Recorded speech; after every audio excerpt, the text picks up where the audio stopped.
es interesante, lo decía el doctor Vargas, en otro escenario universitario, hay que adaptarse al derecho y a la justicia. Además es interesante, y por eso el aporte tan importante de él, ya empezar a ver en América Latina, en nuestros países, qué se ha hecho y qué puede hacerse. Él nos va a hablar sobre el delito del genocidio en la jurisprudencia colombiana, pero también los avances y desafíos en Colombia, y además lo dice la más alta autoridad, hoy expresión del derecho en ese país. Con ustedes entonces, el representante de Colombia, Luis Ernesto Vargas Silva. Tiene la palabra.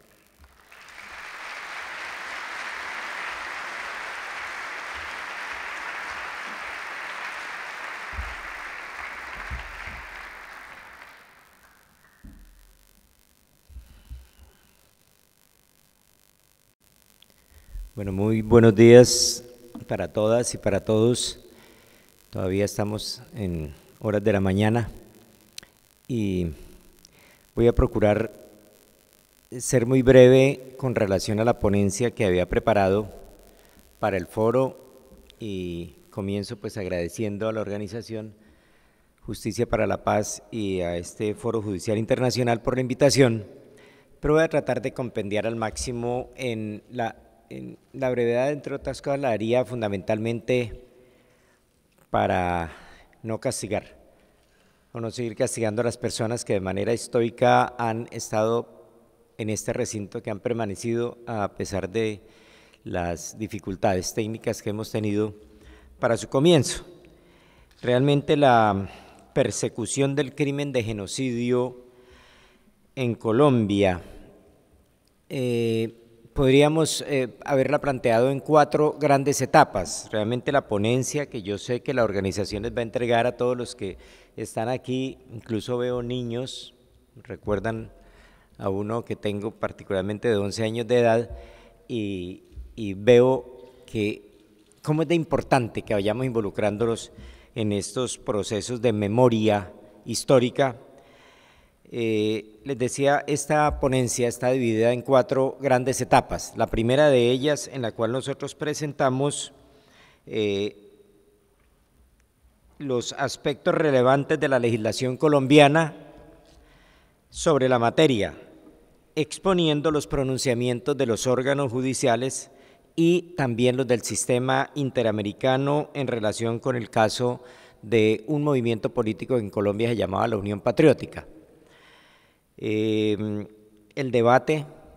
que se ha creado en torno a ello y la posibilidad de hablar del genocidio político o el politicidio, como nos estaba recordando ahora nuestro relator. En segundo lugar, se describen las principales sentencias de la Corte Constitucional sobre el tema, en ejercicio de un control abstracto de constitucionalidad que en Colombia permite que las leyes sean impactadas de manera contundente, permanente, por la decisión de la Corte Constitucional, y en consecuencia la sentencia tiene que hacer parte de la legislación correspondiente, en caso de que se haya declarado exequible, pero de manera condicionada a la disposición correspondiente.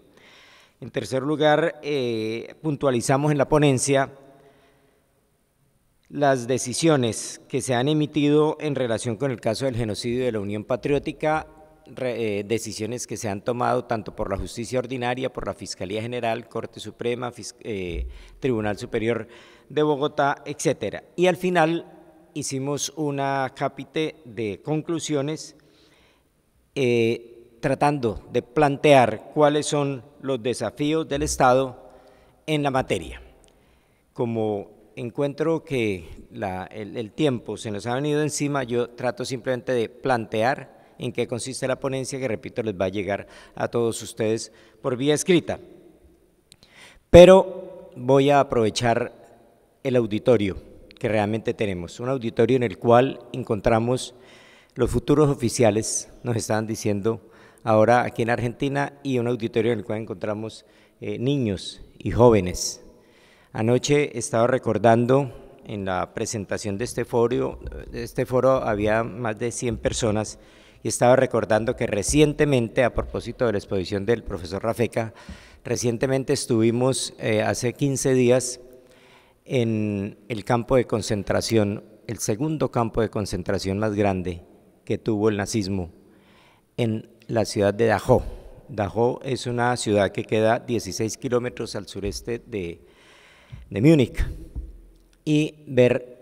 cómo se siente el escalofrío de la muerte aún en esas pocas hectáreas en las cuales los prisioneros fueron llevados a la extrema posibilidad de explotarlos al máximo para que su vida útil, entre comillas, vida laboral, adquiriera una dimensión de tal magnitud que solamente servían para ser explotados durante 9 meses. A los 9 meses las personas morían, desfallecían totalmente por falta de alimentos y por sobrecarga de trabajo, y de esta carga laboral se aprovecharon muchas de las que hoy se llaman transnacionales y grandes empresas. Después se les cobraba a las familias de los prisioneros, se les cobraba supuestamente las raciones, la alimentación, cuando no alcanzaban a darles 100 gramos durante el día, 100 gramos de pan o de carbohidrato, y sin embargo se la cobraban a las familias, y también les cobraban la utilización de las mazmorras donde fueron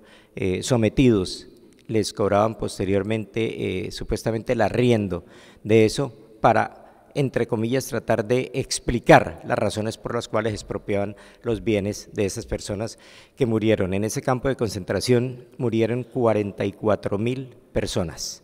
de ellas 3.000 que ejercían el sacerdocio en muchas de las formas eclesiásticas que existían. Bastaba sencillamente, como acaba de exponer el profesor Rafecas, con que tuvieran ese origen que él estaba persiguiendo. Entonces, esas son situaciones que no se pueden volver a presentar. Obviamente, la comunidad no resiste que concibamos líderes que crean, entre comillas, que a las, o que líderes los llamamos, a personas que crean que a través de la guerra van a justificar la existencia del Estado, o mucho más, que podamos permitir que una nación sojuzgue a otra, o que un pueblo sea sometido por una nación, o viceversa. Eso no puede volver a ocurrir, y por eso nosotros tenemos que prepararnos justamente para que ello no vuelva a ocurrir. Ver allá, en ese campo de concentración, cómo funcionaban las cámaras de gas, personas que ya no resistían unos días más de explotación, a quienes les decían que pasaran a tomar una ducha, y la ducha lo que soltaba era el gas letal correspondiente para poner a otros prisioneros que llegaban a ponerse su mismo uniforme, ni siquiera lo podían lavar, se tenían que poner el mismo uniforme que durante meses se había puesto la persona que estaban explotando y que acababan de matar en las cámaras de gas. Mirar los hornos crematorios es algo que causa escalofrío, y me llamaba muchísimo la atención el tema de por qué, cómo los alemanes en este momento están llevando a sus niños para que ellos mismos sientan lo que es ese horror, para que eso, repito, no vuelva a ocurrir. Y eso es lo que nosotros necesitamos hacer. Daniel lo estaba exponiendo de manera muy clara acá. Aquí el tema no es negar los hechos, aquí el tema no es relativizar los mismos, aquí al contrario, tenemos que tratar de conjuntar los derechos de las víctimas a la verdad, a la justicia, a la reparación, y por supuesto que el tema de la verdad y de la memoria histórica hacen parte de la justicia, y por esa circunstancia hay que seguir trabajando en ese sentido. Y pues antes de seguir, anoche también estaba haciendo referencia a una organización que nosotros creamos y que nació, y lo digo para el embajador mundial por la paz, nació con 23 personas, pioneros, en Barcelona, España, y hoy congrega a más de 6 centenares de magistrados de 19 países de Latinoamérica, con el trabajo que se ha venido haciendo en estos años. Y me place muchísimo saludar en este escenario, que lo veo aquí, a mi presidente de la Red Latinoamericana de Jueces, magistrado argentino, el profesor Luis Roberto Salas Dimensa, que se encuentra aquí en el auditorio y que hace presencia con esa red latinoamericana de jueces y que también tenemos propósitos como los que se ha trazado esta Embajada Mundial por la Paz. Entonces, les decía que en el trabajo escrito que ustedes van a recibir, se hace un recuento de cómo se ha tratado el delito de genocidio en Colombia. ¿Qué aportes se pueden hacer a partir de la ley? Y la ley se basa, por supuesto, en la Convención para la Prevención y Sanción del Delito de Genocidio, que como explicó muy bien el doctor William Soto, se realizó en el año 1948. En 1998, es decir, 50 años después, fue finalmente incorporada la legislación, la convención a la legislación nuestra. Pues primero lo hizo a través de una ley de 1959, 10 años realmente después, pero solamente 50 años después, que es algo que parece inconcebible, vino la legislación colombiana a ocuparse del tema para definir el delito de genocidio más o menos en los mismos términos en que estaba en la convención. ¿Cuál es el aporte que podemos encontrar nosotros después de un excursus que hemos realizado por la legislación colombiana? El aporte es que justamente con ocasión de la forma como se estaba exterminando a un movimiento político en Colombia, que era la Unión Patriótica, entonces se vino a establecer que también era sujeto pasivo de esta clase de delitos el de la persecución de los grupos políticos. Esa persecución de los grupos políticos entonces dio pie para que se discutiera muchísimo el tema y finalmente se estableciera a través de la Ley 589 del año 2000, en el cual se dijo que también podría cometerse el delito contra grupos de carácter político. Y además se estableció otro elemento, que se tratara de persecución de grupos que actuaran dentro del marco de la ley. Esta ley fue sometida al escrutinio de la Corte Constitucional, y la Corte Constitucional, dentro de lo que les decía son los aportes que se hacen a través del control abstracto de la ley correspondiente, la Corte Constitucional dedujo, primero, que el hecho de decir que también eran objeto pasivo o sujeto pasivo, mejor, del delito de genocidio los grupos políticos, se ajustaba a la Constitución Política de 1991. Pero segundo, que el hecho de establecer que solamente serían objeto de protección los grupos políticos que estuvieran dentro del marco de la ley, contradecía el fin perseguido por la Convención, pues resultaba restringiendo la protección de los derechos a la vida, a la integridad personal y a la libertad, y en ese sentido la Corte declaró inexequible la expresión que establecía que solamente los grupos que actuaran dentro del marco de la ley serían objeto de protección, y por ende la jurisprudencia de la Corte estableció que eran todos los grupos políticos, sin importar si lo hacían dentro o por fuera del marco de la ley. Esta decisión de la Corte Constitucional fue, repito, que hace parte de la ley. Después de que la Corte Constitucional se pronuncia y dice si una norma es constitucional o no, si una palabra es exequible o no, es decir, acorde con la Constitución, o si hay que modular los efectos de la sentencia impacta de tal manera la ley que la ley queda solamente en la forma como lo haya dicho la Corte Constitucional. Y a fe que en este momento, o ahora en Colombia, la Ley 599, que es el Código Penal, incorporó el tipo penal de genocidio en la forma que se había descrito en la Ley 589 y además incorporó la decisión de la Corte Constitucional correspondiente. Después vino una ley a través de la cual se dijo en un estatuto de carácter disciplinario para las fuerzas militares que solamente se convertía en falta disciplinaria cuando cuando las lesiones que se produjeran a los miembros de determinado grupo fueran de carácter grave. La Corte declaró, con base en una demanda que se presentó, declaró también inconstitucional la expresión grave porque consideró que con esto quedaba en desmedro las lesiones y que por esa circunstancia la lesión grave a la integridad física o mental de los miembros no podía declararse ajustada a la Constitución. A juicio de los demandantes, esa expresión grave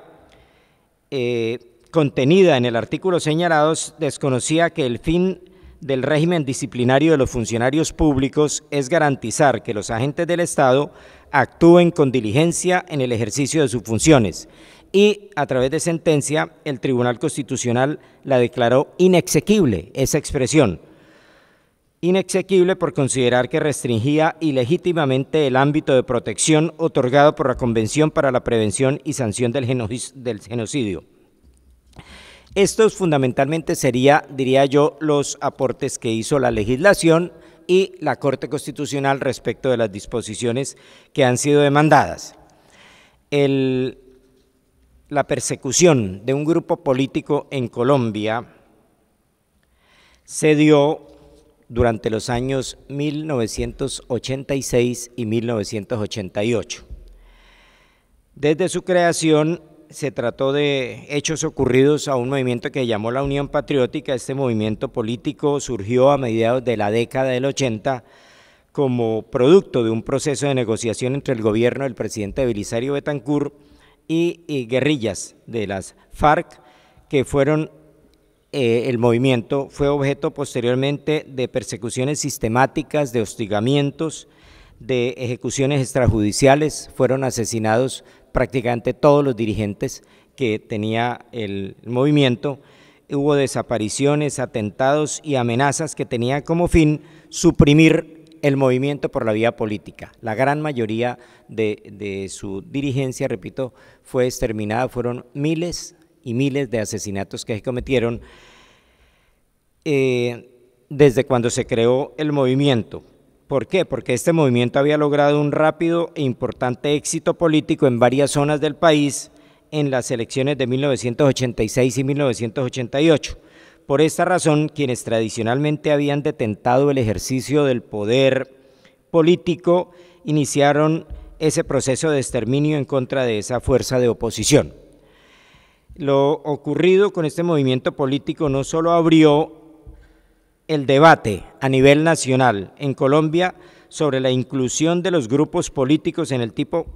penal de genocidio, sino que planteó en el sistema interamericano de derechos humanos la discusión sobre la existencia del genocidio político con ocasión de ese caso del estudio de la Unión Patriótica en la Comisión Interamericana de Derechos Humanos. Los pronunciamientos de los órganos que integran el sistema interamericano en relación con este tema fueron los siguientes. En el segundo informe sobre la situación de derechos humanos en Colombia, la Comisión presentó lo ocurrido contra la UP como un acto de genocidio. Resaltó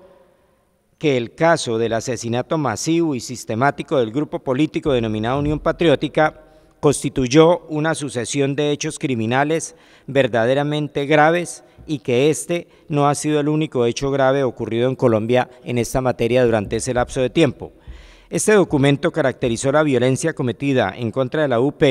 como selectiva y concentrada en las regiones de mayor éxito político y electoral de ese partido. Sostuvo que la mayor cantidad de violaciones coincide con los años electorales y las zonas de mayor resultado electoral, así por ejemplo Antioquia, Meta y Santander fueron los departamentos de más alto nivel de violencia contra ese grupo. Señaló que no solo la participación electoral fue lo que motivó la violencia contra la UP, sino que la existencia de tradicionales odios e intolerancias políticas en regiones del país sirvió de artificio para que sus afiliados y dirigentes fueran víctimas de tanta violencia. Por otro lado, en el informe de admisibilidad número 41 del 9 de octubre del año 2002, la Comisión Interamericana de Derechos Humanos, al estudiar la petición interpuesta por organizaciones como Reiniciar y la Comisión Colombiana de Juristas, en representación de varias víctimas de la UP, reconoció que los hechos ocurridos compartían muchas características del crimen de genocidio, lo cual le permitía a la CIDH concluir que efectivamente se cometió este delito. En efecto, afirmó que los peticionarios aportaron información que evidenció la existencia de una pauta de persecución violenta contra la UP con el objetivo de exterminar físicamente al partido y diluir su fuerza política.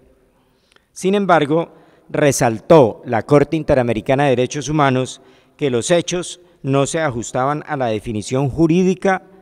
establecida por la Convención para la Prevención y Sanción del Genocidio y que no incluye a los grupos políticos como sujetos pasivos del delito,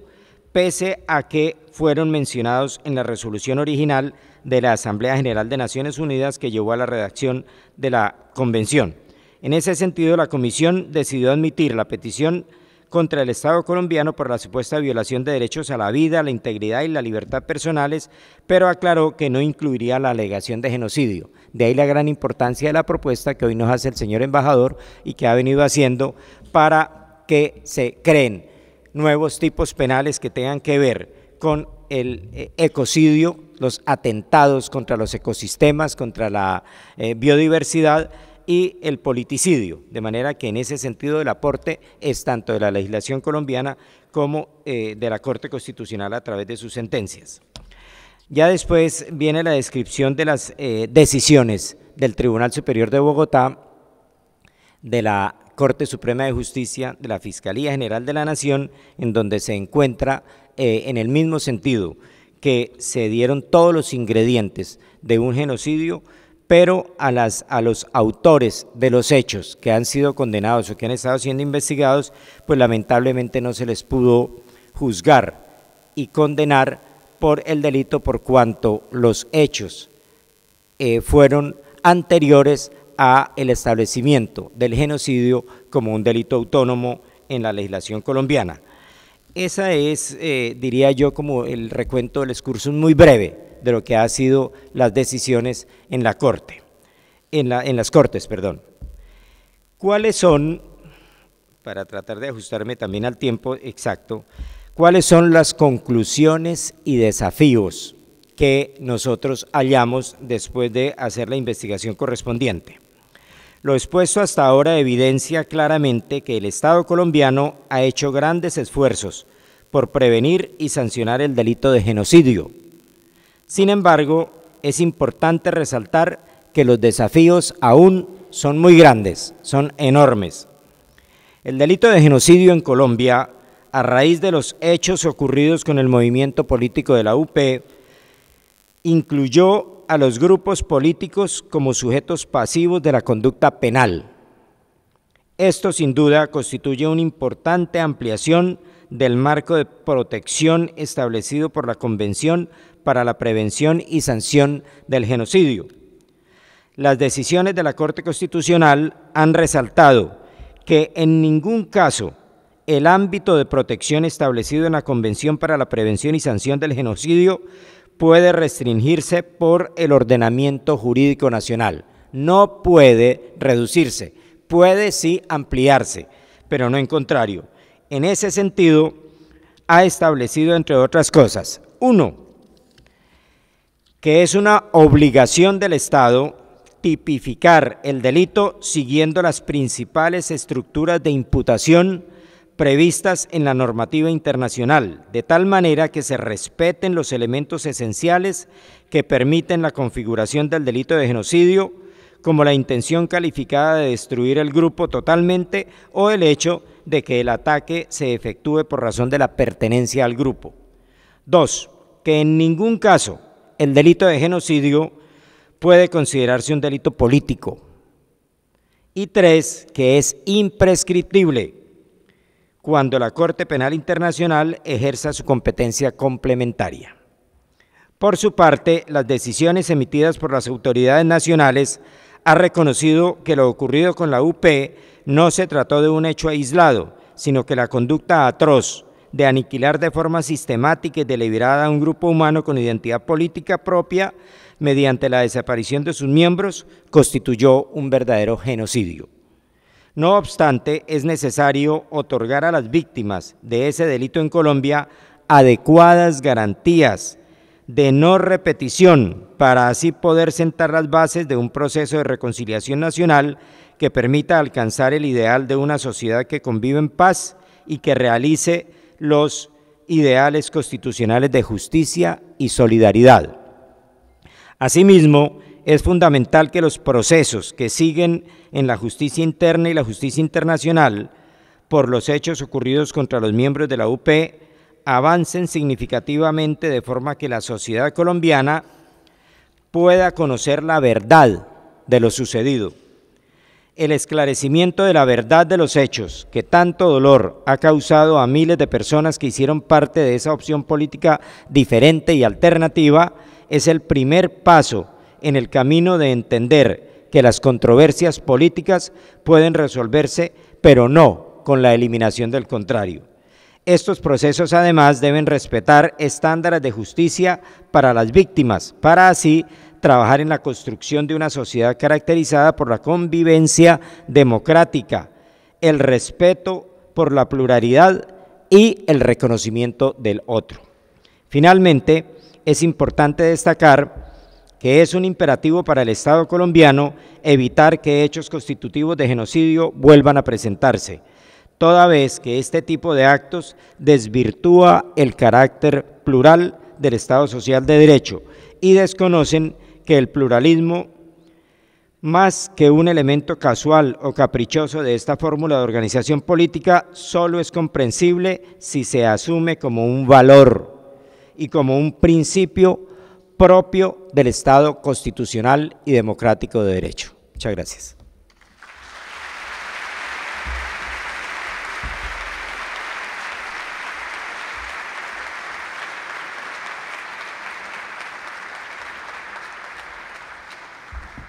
Bueno, así concluimos nosotros la primera parte de este foro